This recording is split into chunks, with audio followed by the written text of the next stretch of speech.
to the final session of the conference, and welcome to our panellists. Starting on my far left, your right, can I welcome Usman Ali, Vice President Higher Education at NUS. He was elected to the National Executive Committee of NUS in 2009 and is the first Muslim Vice President in the history of NUS. He sits on the Office of the Independent Adjudicator Board of Directors, the HE Public Information Steering Group, the Action on Access Advisory Group, and the Higher Education Academy Academic Council. Do feel free to applaud if you wish. I think we're all in awe of your range of responsibilities, Usman. Next to Usman is Professor A.C. Anthony Grayling, Master of the New College of the Humanities, a Supernumerary Fellow of St Anne's College, Oxford, and former Professor of Philosophy at Birkbeck College, University of London. He's written and published extensively and frequently contributes to the published and broadcast media here internationally. Indeed, I think the last time I saw him, he was on the Australian equivalent of Question Time when I was there for a conference in Melbourne. He is a Fellow of the World Economic Forum, a Trustee of the London Library, and a Board Member of the Society of Authors, Judge of the Booker Prize, the Arts Fund Prize, and the Wellcome Trust Book Prize. Next to him, and he's already been acknowledged this afternoon, is Bill Rammell. Bill Rammell, Deputy Vice-Chancellor at Plymouth University since 2011. Bill was elected as Member of Parliament for Harlow in 1997. He spent 8 years serving in government as Minister of State at the Foreign Office, Minister of State for the Armed Forces, and the capacity in which many of us knew him as Minister of State for Further and Higher Education. It says here, in the latter role, Bill was responsible for implementing the current fees regime, but you may want to refine that somewhat, Bill, as you answer the questions. In August, Bill becomes Vice-Chancellor of the University of Bedfordshire, succeeding the new Director of Offer, Les Ebden.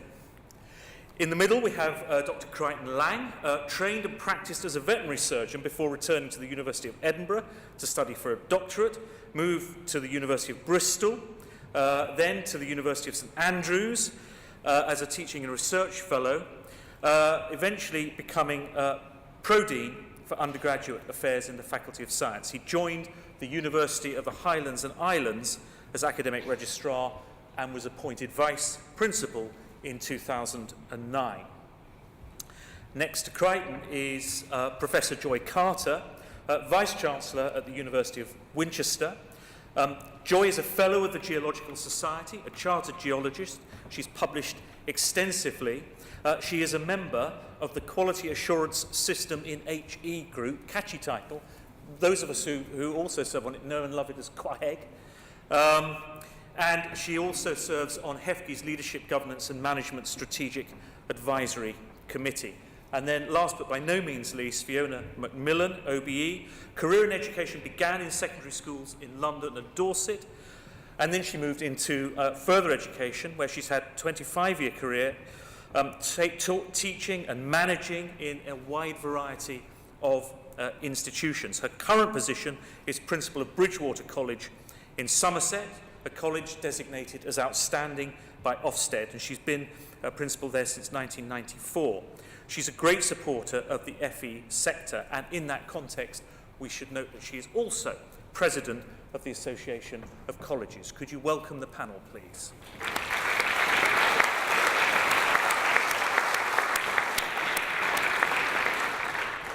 So it's going to be an open question and answer time, but I just thought while you're all composing your fiendish questions for the panel, we might just kick off by asking panellists to reflect on the last presentation we've had from Shabana Mahmood and offering any thoughts or reflections or insights that they wanted to bring from that. And actually, for those who were here earlier, anything also that came up from Bill I do apologise, Bill. You haven't even spoken yet. Anything that came up from David Willett's presentation, also feel free to address. Fiona, could I start with you?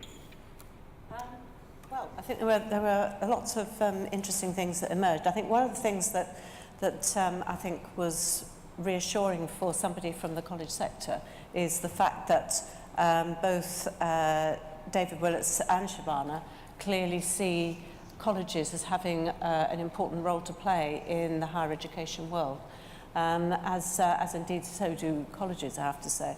And I think the opportunity to provide for a widening participation and also, you know, for different sorts of higher education experience. And, you know, I was taken by Joy's question actually about, you know, that we're not just looking at students who are, you know, traditional, if I may use that word, 3-year, 4-year degree students at 18 studying full-time. You know, increasingly, my hunch would be that we will see students thinking about part-time education, working at the same time as being educated, and clearly a very important part of that process for them is the assurance of that quality. So, you know, I think that was very welcome. Thank you. Joy, you did ask a question about the diversity of students. What did you think of what you heard? I was pleased to hear that that Shabana was thinking more in the round about students, because clearly I think many of us are anxious that there is a very much of a focus on young full-time students at the moment, and a focus on the whole student body and all its diversity, and delight in that diversity is really important. So I was glad to hear that response. On the theme of students, may I come to you and ask for any immediate thoughts that you had? In terms of David Willits, I totally disagree with him on the whole consumerism point. Students are not consumers, and we're doing ourselves a disservice by thinking students as consumers. They're partners in their education, and if we're going to treat them like consumers, what happens is when you think as a consumer, you think very individually, and what you ask for, like is what happened in the USA, you'll ask for Olympic-sized swimming pools, for example, or en-suite accommodation. So while then the institution is providing those consumerist things that they've asked for, the focus is not then on the quality of teaching and the quality of education. And student union officers across the country are leading on this agenda to make sure students aren't seeing themselves as consumers. We've got to make sure that in the sector doesn't see them students as consumers. Just to push back a little bit on that, though, Osman, I mean, wasn't David Willits simply stating a fact when he said that there are large areas of consumer law that apply to students in a sense whether anyone likes it or not? But at the same time, while those laws are in place to protect institutions and students, it doesn't mean that you take students down that route, because if they're going to develop that mentality, then it's at the detriment of the institution and their own learning experience, and we can't go down that route. Okay, can I move on, Anthony, to you? There was quite a lot of discussion in the last session about private providers. There's quite a lot of discussion actually earlier on from David Willits about private providers as well, and reminding us of the difficulty of this terminology of public and private when it's applied to higher education. You have established a new institution. What's your perspective on what you were hearing in the last session? I wish I'd been here for both those sessions. I'm afraid I arrived far too late. But I welcome the opportunity to say something about that putative distinction between the two, because it's, I think, vital that we don't get led down sidetracks about this. I mean, people do overlook the fact that all our universities are independent institutions. They're all incorporated by a Royal Charter. Very many of them own and operate for-profit sidearms to increase their revenue. So it's the apparent difference between the new players in the higher education field and the established players is by no means as great as people think. But I also think that because of the emotional penumbra that attaches to words like private education, because of the history with independent schools, for example, there tends to be quite a lot of reflex attitude towards it of a negative kind, because people assume that for-profit providers, and it happens, by the way, that the college that we founded isn't one of those, but the assumption is going to be that they're going to be looking to make a quick buck at the expense of quality. It's an odd sort of view in a way, because how would they be able to make any kind of buck unless they provided something of quality? So there is that concern too. My real concern about what's happening is that there are players coming into the higher education field who are offering sort of shopfront type degree programs, 2-year degrees at much less than the universities will be charging. And so some of the universities, like the post-92s, for example, the ex-polys, are going to have to reconfigure themselves to compete, because if they offer the same sort of thing, vocational courses, IT, business management and the like, over 3 years at a higher fee, they're going to be in some kind of difficulty. And there are lots of people out there who say far too many people go to university as it is, and far too many people do degrees that are not worthwhile, a BA in photography and what have you. And I emphatically disagree with them, because I think those universities do a huge service. I mean, people who don't get the A-levels to go on to Russell Group universities, for example, really are moved on and given great opportunities by being able to go into the university field and have that experience. And so the worst thing that could happen to us is if you get big corporate providers of degrees coming into the field, undercutting the mainstream universities, and perhaps diminishing the amount of offer that there is, the amount of opportunity there is for people to go to university. Okay, thank you. University education for diversity of students and in some cases in areas where previously it didn't exist, Crichton, that must be at least part of the dynamic around the University of Highlands and Islands, where you must be reaching out to the most geographically diverse part of the UK in many ways. It is. Listening to some of the discussion about non-traditional entrance and widening access. To put it in context, UHI has 8,000 heads, HE students. Of that, 65% are aged 25 or over, and 55%, decreasing slightly year on year, but not much, 55% are studying part-time. And that's across a whole range of curriculum, depending on how you want to badge it. And personally, I feel that badging sometimes is unhelpful, but that's across vocational, non-vocational, advanced, non-advanced HE. It's right across the spectrum. And that's very challenging in terms of having to maintain flexible progression pathways, flexible routes of access, moving between different education frameworks. We've not heard the term roll on, roll off. I don't particularly like that. I prefer lifelong learning, but certainly models that allow students to gain their awards in stages and drop in and out of employment as circumstances dictate. For us, that is not about being different as a university model. That's about meeting the regional needs in terms of learner demand and employer demand.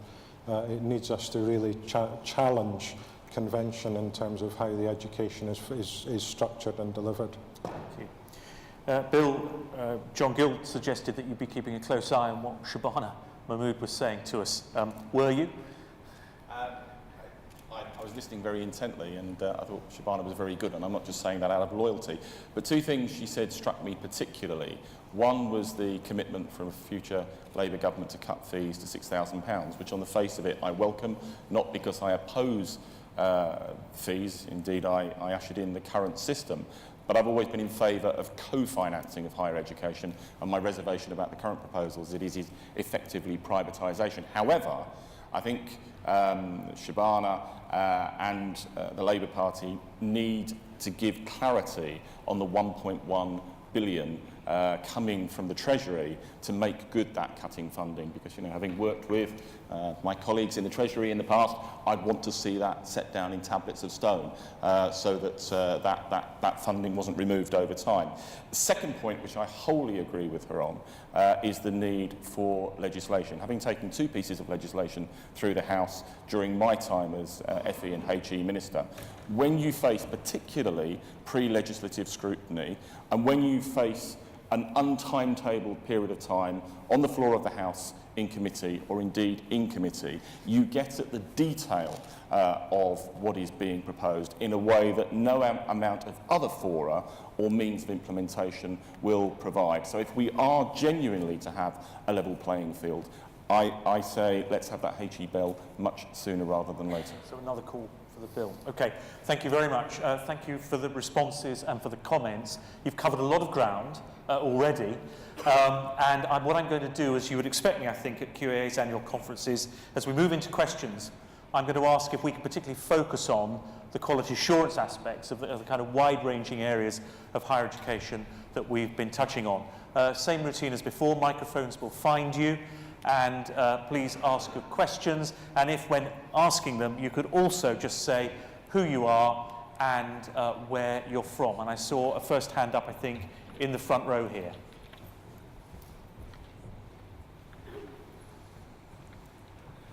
Thank you. My name's Amy Rutland. I'm the Vice President of Academic Affairs at Brighton Students' Union. Today there's been a lot of rhetoric and discourse around tuition fees, consumerism and its place within the HE sector. So my question to the panel is higher education and going to university a learning journey and an experience, or is it simply becoming a cash transaction? And ultimately, are students consumers? And then what impact does this have on quality assurance and stuff? And I'm going to, in the spirit of what I just said, I'm going to ask you to focus on the second part of that question, which is, what are the implications from the position that's been proposed for quality assurance, if indeed you accept the position that's been proposed about students as consumers. Okay, let me start with Usman. As I said before, I totally disagree that we should be going down the route of seeing students as consumers. I think it's detrimental to the learning experience, which goes in line with what Amy said first around the learning journey and experience.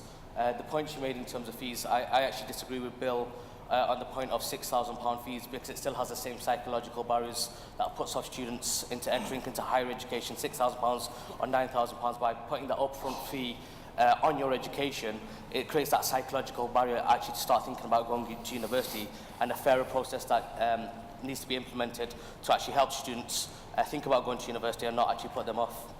Can I just press you again on the fees question, because fees apply in one part of the UK, one part of the area covered by QAA.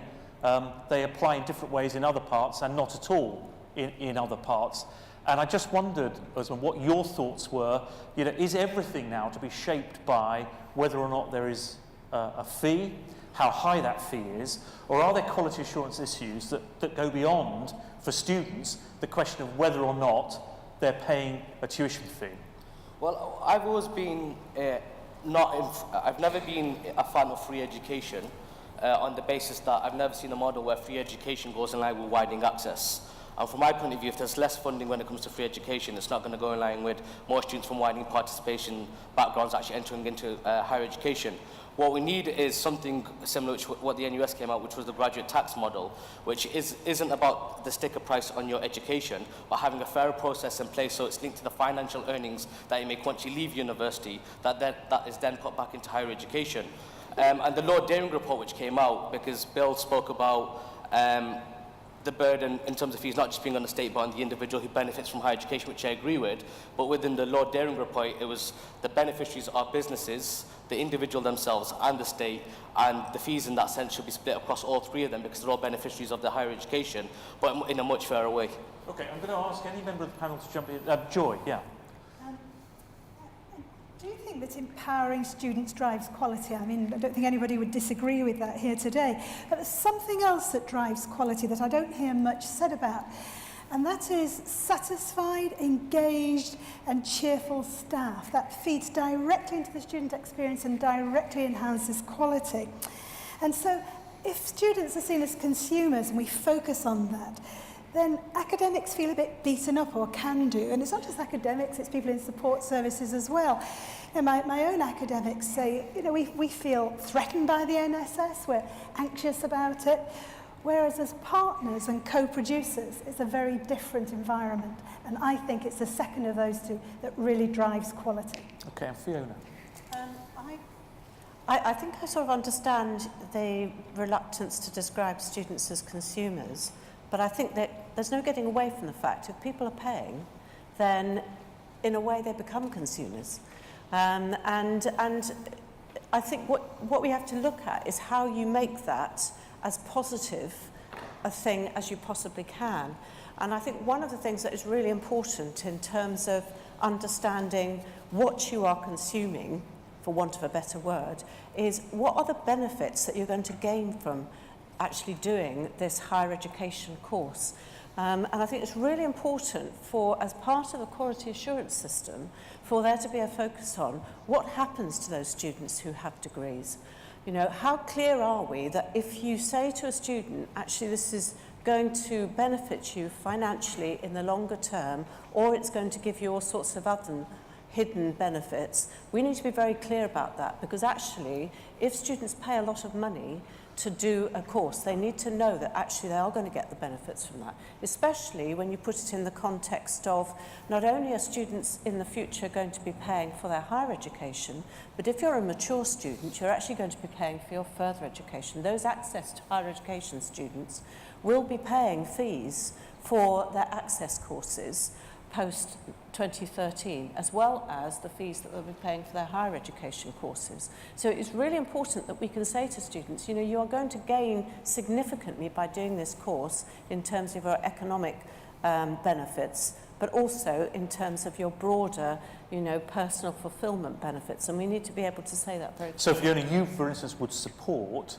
the KISS and the attempt to show, you know, earnings and the kind of destinations that students go on? I think you have to do that. I think you have to do it for the benefit of the students who are going through that programme. Okay. Bill? I don't want to view students wholly as customers or consumers, but I think we're deluding ourselves if we don't recognise that whether you're paying £3,000 or you're paying £9,000, you are going to have some of the attributes of those categorisations, and therefore this whole debate cannot be an excuse for the higher education sector to say, you know, we're not concerned in delivering for our students. However, if they are exclusively viewed as customers or consumers, I think we seriously underestimate the real benefit of higher education, and it's much more beneficial to regard students as partners. I also think universities are on a hiding to nothing if we get into that wholly transactional relationship where you will end up in litigation. I mean, just look in the National Health Service, for example, where £5 billion a year is paid out in compensation. It beggars belief that that's the kind of situation we're going to move into. However, if it is genuine partnership, we've got to ensure that the quality processes actually look at and properly recognise models of partnership, whether it's the involvement of students in decision making, whether it's experiential learning, whether it's peer assisted learning or other new developments. And I think the quality regime has actually got to properly reflect that and measure it as we move forward. Okay, it's helpful. Right. I think I would just also want to reiterate, it then becomes not just about the curriculum, it's about the whole co-curricular experience as well, and it's not just the degree, it's the career support, the placements, the opening up of internship opportunities, personal development. And again, I wouldn't want to tip that into saying customers, but I think there are a range of things that the university should be providing for students as part of that partnership that go beyond the award. And that may be one of the issues with the private providers. That may be one of the questions. They may be delivering degrees rapidly, but are you getting the whole co-curricular added value alongside that? Anthony, do you want to come in on that? Well, there is the cliche, isn't there, about having utopia somewhere in your world atlas, and in utopia, which, by the way, existed here not so long ago, society collectively would fully fund those people who are gifted enough to go to university because the whole of society benefits from it. So, you know, it would be best if we could go back to that system, obviously. But I think the alternatives to it, one of them is the rather imaginative proposal that the NUS has come up with, which seems to me to be a rather good one. And the other, the one that my own institution is working towards, is to look at the US model of financing higher education, which is to be able to do what you do so well that you're able to raise a very significant endowment, and then you can educate on a needs-blind basis, so that anybody who applies and who's good enough to come, comes. You then find out whether or not they can afford it, and if they can't, you support them. A place like Harvard can support the majority of its students, or at any rate give them some financial help. And if we've given up on the principle that we should be paying people to study at university, which is what I think we ought to be doing, but we've given up on that principle now, and we've got to find other ways of financing it, then that is an alternative model. Okay, thank you. Lots of hands. Yes. One there on the aisle, and then one towards the back. It's wonderful to have so many questions from our student colleagues. I would love to hear some questions also from our academic colleagues. And indeed, to avoid a certain Anglocentrism in the discussion, it would be great to have some contributions from other parts of the UK. So do come up with a variety of questions, please. Yeah. Professor Grayling, I was interested... You're from? Oh, sorry, my name's Oscar Williamson. I'm from Queen Mary Students' Union. Okay, thanks. Professor Grayling, I was interested in your point about the endowments for American universities as a way to enable them to hire the best. I have to say that very few universities in America are able to do that, and I think it's somewhat misleading to concentrate on them. Because while we have Harvard and Yale and Princeton, the majority of universities can't actually afford to cover people's fees. Harvard's endowment, for instance, is the equivalent of 80% of the turnover of our entire UK higher education sector every year. Where are universities going to get that much money from?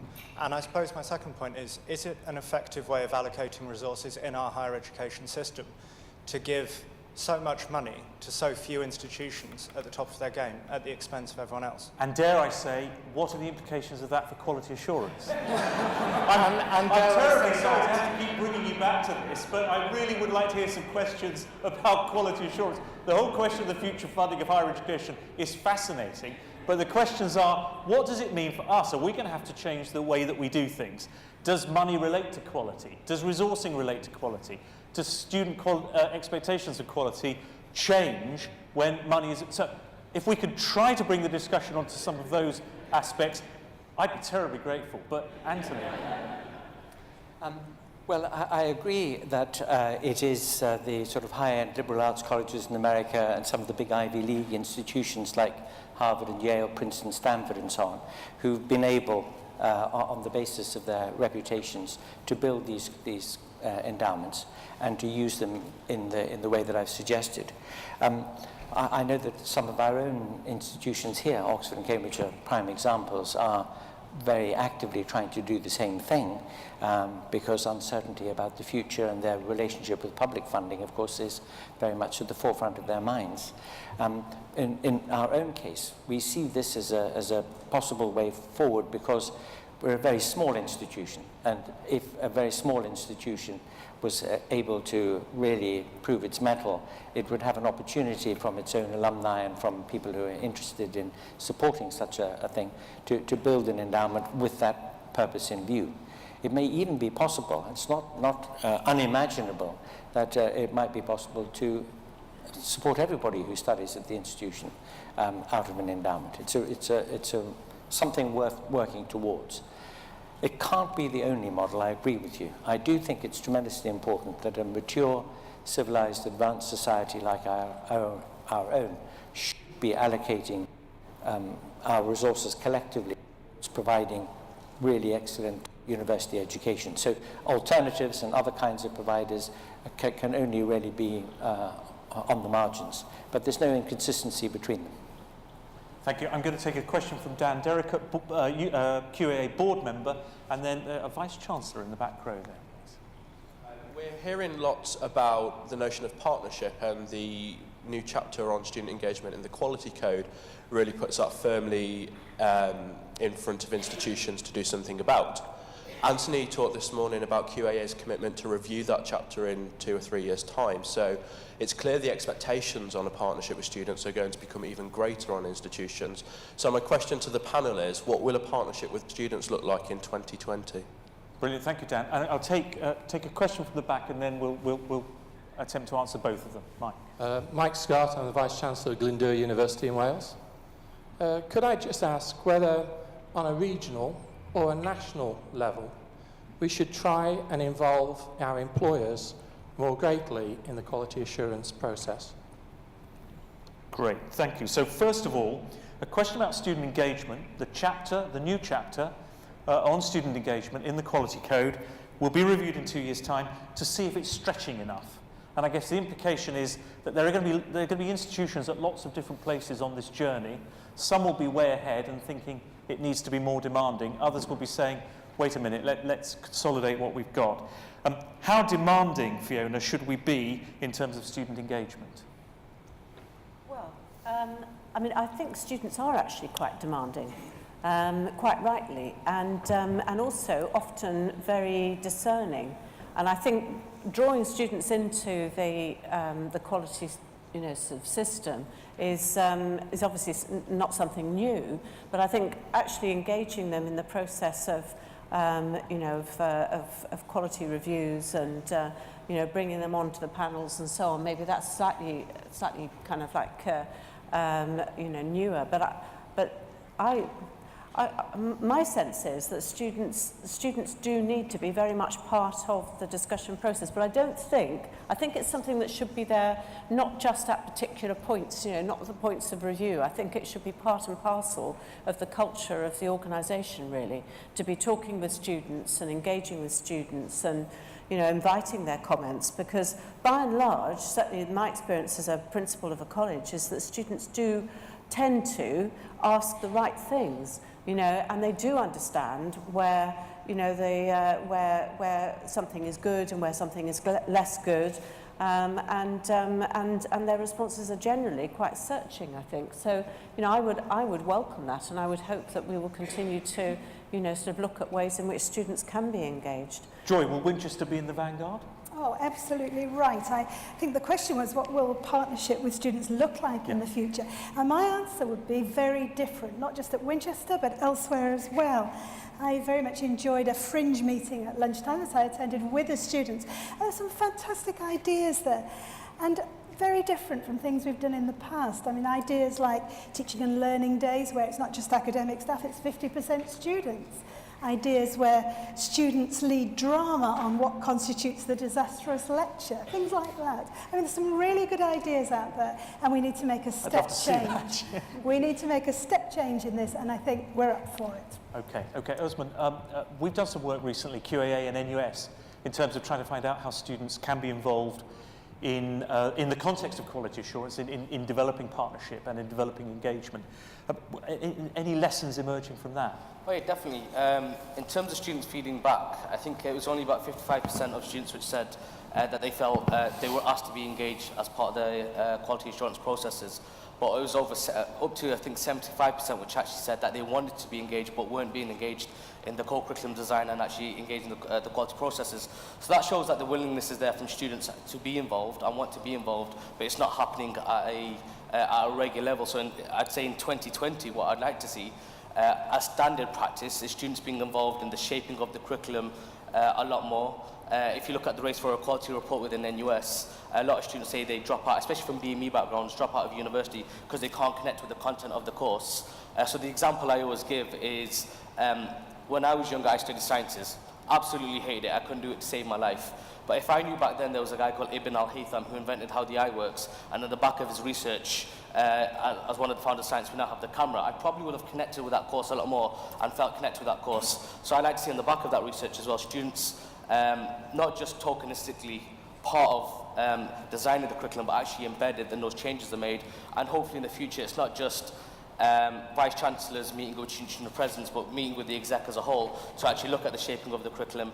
And even when you get institutions who want feedback, course reps wanted feedback on modular evaluation, and the institutions kicked up a big fuss.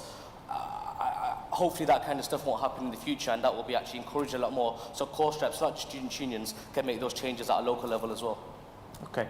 Crichton, from your perspective. I'm still looking at student partnerships, and I'm going to talk about school leavers despite our demographic.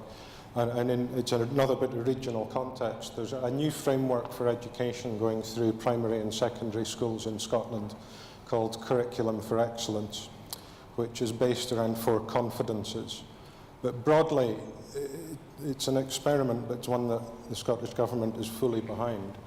This should, if it works, fundamentally change the nature of the learner coming out of secondary schools and into universities in 2014-15, to be more questioning, more driven, more aware of what they want to learn and why, to be more comfortable using IT in group work, to be proactive and more driven than they are at the moment. And I think in Scotland it's imperative that the universities do begin working not just with the school sector, but ultimately with those learners coming out of that model to change the way that the Scottish curriculum is set up for them to progress through higher education. My own view is that increasingly, I think the partnership may be at the level of the individual. and it may be more flexibility for the individual to contextualise their studies more, not completely, but more to their specific interests and specific onward direction. Do you want to take us on also into the question that Mike Scott raised about employers? I mean, are employers part of the way in which you look at the quality outcomes within your institution? I'm going to be slightly provocative. Okay. And say, not in terms of, I'm not sure if you meant your question in terms of QAA audit processes. I would say that employers already are well engaged in terms of institutional QA review and validation processes. I think employers, within the Scottish system anyway, have a role in terms of enhancement, in terms of the enhancement activities that the university itself is driving forward. I mentioned placements and internships. I think increasingly students are going to be looking for those as part of their degree studies, and I think it's the job of the universities to work in a much more driven and demanding way with employers to set those up. I think it's a two-way street, and I think universities are maybe too good at going out to employers and saying, what sort of graduates do you need, in what areas we'll provide them, and they're less good at saying, okay, we will do that, but it's through partnership with you, we need you to help to not just inform the shape of the curriculum, but inform its delivery as well. Now for UHI, that's part of the regional community support agenda, and that could be through portals with large public sector or other private employers. It could be through particular models with SMEs. But I think not just UHI, but the other universities have to get much more acute about the way that they're working with employers. Okay. I think Fiona wanted to come in on the employer question, and then I'll come to Bill. Yeah, I mean, I agree very much on the use of the word partnership, because just as you need partnerships with students, so you need partnerships with employers. And I'm sure that, you know, many university departments do already have that. I mean, in a sense, it's critical, isn't it, that in designing the curriculum, you have in mind, you know, the employers who are ultimately going to employ the people who come through those departments. But it's very interesting, because there's a lot said about employers' concerns about graduates and the extent to which graduates are ready to engage in work. And in a sense, it's therefore, you know, absolutely incumbent both on the employer to engage with the higher education sector, whether it's universities or colleges, but also for colleges and universities to engage with the employers, to support those students to be able to, you know, confidently move from education into employment. And I think one of the mistakes we make sometimes in our education system is that we do tend to compartmentalise the experience of what we're doing at any particular stage, when in actual fact it is a continuum, and we're talking about a process. And, you know, I like the thing about primary and secondary actually shaping the curriculum, because ultimately, if we don't get things right from the early stages of education, we create, you know, delays and and obstacles for students in terms of achieving their potential. And we should be thinking about that, and thinking about that progression all the way through from whatever stage in the education process to employment and the things that go with employment. Bill. It's impossible to disagree that employers should have a greater role within higher education. But in terms of the quality regime, I would have some concerns that we're not effectively providing carte blanche to employers. Because my experience, you know, at a national level, talking with employers collectively, is that there is sometimes a lack of clarity on the part of employers as to what they're actually looking for. You get lots of anecdotes, you get bluntly lots of prejudice about what's lacking in modern day graduates. There's not always a clear view of exactly what it is that employers want. So we need more of a partnership.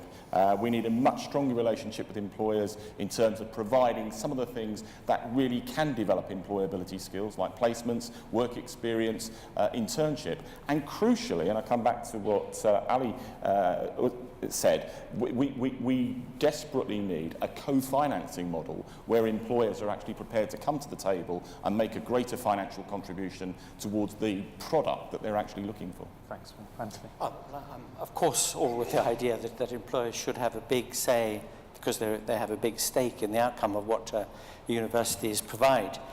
But we have to remember that people go to university not just because they're going to be holders of jobs and pursuers of careers. They're also going to be friends and voters and lovers and parents and neighbours and so on. And a university education, even if it's a technical or vocational education, ought to provide opportunities for people to be thinking about those aspects of the future also. And also it's a wonderful opportunity for people to look very critically at the kinds of jobs they're going to go into or the society that they're going to be part of. If we get too focused on the question of just getting them through the machine so that they can get a jolly good job at the end, we would lose sight of those things. And this ties in with the point that Usman made with great respect about the participation of students in curriculum development. Sort of up to a point, Lord Copper, I think there's a great deal that students must provide their institutions in the way of feedback on delivery of the curriculum, of teaching and how well academics relate to students. It's for too long and too often been the case that academics at universities have thought that universities would be absolutely wonderful places if only there weren't any students there, and that's obviously got to change, and is changing, I think, dramatically now. But in a way, designing a curriculum, seeing what's necessary to make progress through a developing and maturing understanding of a subject, does require quite a lot of professional understanding of how that might be and academic expertise. And so, in a way, the person who's got to be in the driving seat on curriculum development has to be the people who know the stuff. How can you design a degree before you've done it, is the question. Very quick final. Well, I've always said that lecturers are the experts in their knowledge, but it's students who are the experts in terms of how to receive that knowledge, and it's that gap that we've got to bridge.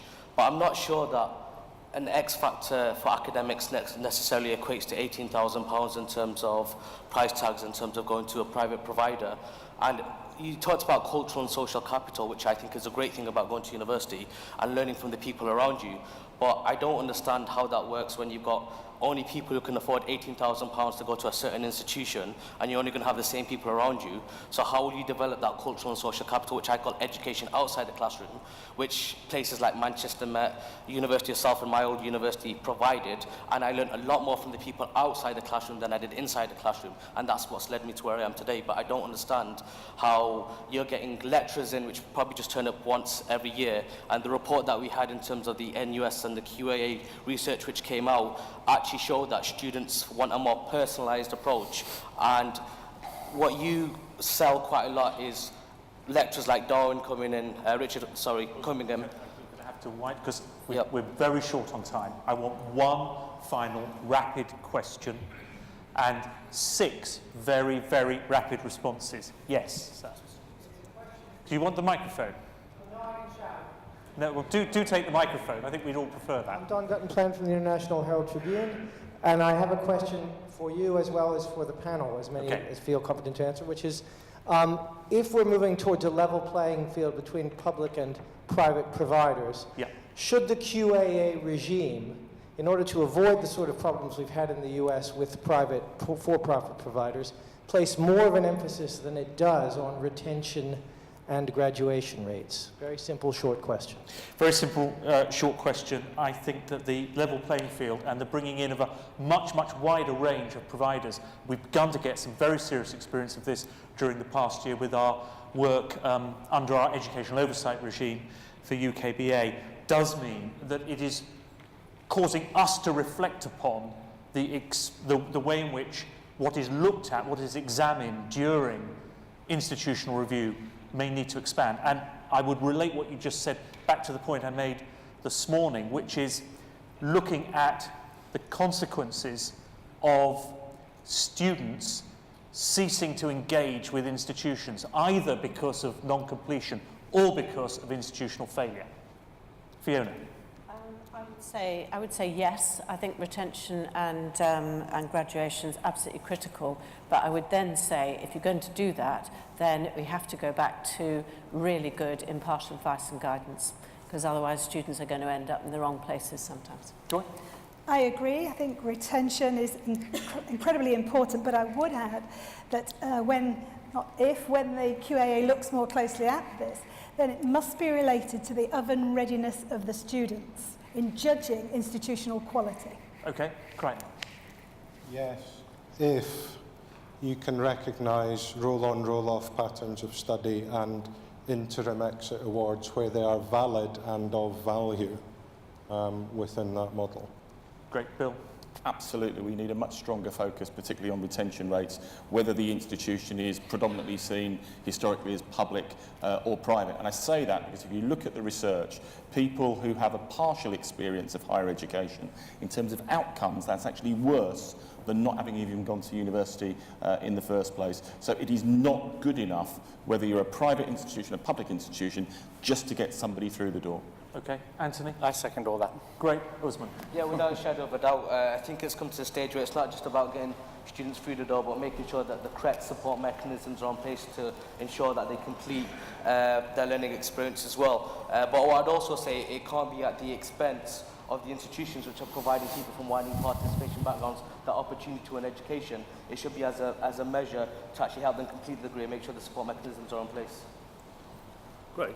Well, I hope to make the shortest closing speech on record, but first of all, thank you very much to Anthony and the panel. Thank you.